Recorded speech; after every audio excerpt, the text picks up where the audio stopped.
ട്രോഫികൾക്കും മാന്ത്രികതയ്ക്കുമെല്ലാം ഉപരി വാക്കുകൾ കൊണ്ട് പോലും വർണ്ണിക്കാൻ സാധിക്കാത്ത ഒന്നായിരുന്നു അയാൾ.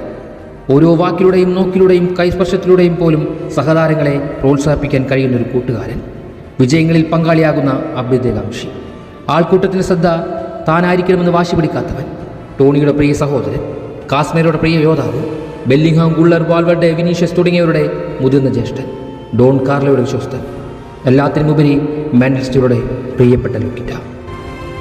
ബെർണബ്യൂവിലെ തൻ്റെ അവസാന മത്സരത്തിനായി അയാൾ ബൂട്ട് കെട്ടാൻ ഒരുങ്ങുമ്പോൾ ഓരോ മാൻഡ്രിഡ് ആരാധകൻ്റെ ഹൃദയങ്ങളും അയാൾ സമ്മാനിച്ച നിമിഷങ്ങളാലും ഓർമ്മകളാലും നിറഞ്ഞൊഴുകും.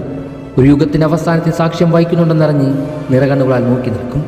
ഓരോ ആരാധകനും അവരുടെ ആത്മാവും അയാളോട് നന്ദിയെന്ന് മന്ത്രിക്കും. അയാൾ അവസാനമായി മാൻഡ്രിഡിൻ്റെ വെളുത്ത കുപ്പായത്തിൽ കൈവച്ച് ചുംബിക്കുമ്പോൾ ഓരോ മാൻഡ്രിഡ് ഹൃദയങ്ങളും അയാളുടെ നാമം ഉറക്കെ വിളിച്ചു പറയും. ഓരോ ചുണ്ടുകളും ഇങ്ങനെ മന്ത്രിക്കും, പ്രിയപ്പെട്ട ലുക്കിറ്റ, നിങ്ങൾ വെറും ഒരു ഫുട്ബോൾ കളിക്കാരൻ മാത്രമായിരുന്നില്ല, നിങ്ങൾ ചലിക്കുന്ന കവിതയായിരുന്നു. നിങ്ങളൊരു പക്ഷേ ഈ കളിക്കളം വിടുന്നുണ്ടായിരിക്കും, പക്ഷേ നിങ്ങൾ ഒരിക്കലും ഞങ്ങളുടെ ഹൃദയങ്ങളെ വിട്ടുപോകില്ല. Thank you Luka, for the grace, for the glory, gracias Luka. നീ എന്നും ഞങ്ങളിൽ ഒരാളാണ്. Thank you for everything.